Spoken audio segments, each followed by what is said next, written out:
அன்பிற்குரியவர்களே, புத்தகத்தின் உலகத்தின் மூலம் உங்களை நான் இன்று ஒரு குரலை நாம் பார்க்க போகிறது அதிகாரம் 49 காலம் அறிதல். குரல் எண் 489. எய்தற்கரியது ஏய்ந்த கால் அந்நிலையே செய்தற்கரிய செயல். பொருள் உரை. கிடைப்பதற்கு அரிய காலம் வாய்க்கும்போது அப்போதே நாம் செய்வதற்கு அரியவான செயல்களை செய்து வெற்றி பெற வேண்டும் அப்படிங்கிறாங்க வள்ளுவர். அதாவது அந்த வாய்ப்பு வரும்போது உடனே பயன்படுத்தி வெற்றி பெறணும் அப்படின்றாங்க வள்ளுவர். பொன்மொழி.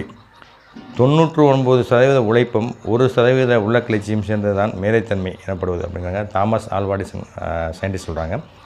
அதனால் இன்று வாசியுங்கள், நாளை வந்து கேட்டிருக்கேன். வாசிப்பை தொடங்கி வைப்பேன் நினைக்கிறேன். நினைவு நல்லது வேண்டும், நெருங்கிய பொருள் கைப்பட வேண்டும், கைவசமாவது விரைவில் வேண்டும். பாரதியார் சொல்கிறாங்க, மனதில் உறுதி வேண்டும், வாக்கினிலே இனிமை வேண்டும் அப்படின்னாங்க பாரதியார். அதனால் வாக்கினிலே இனிமை வேணும்னா வாசி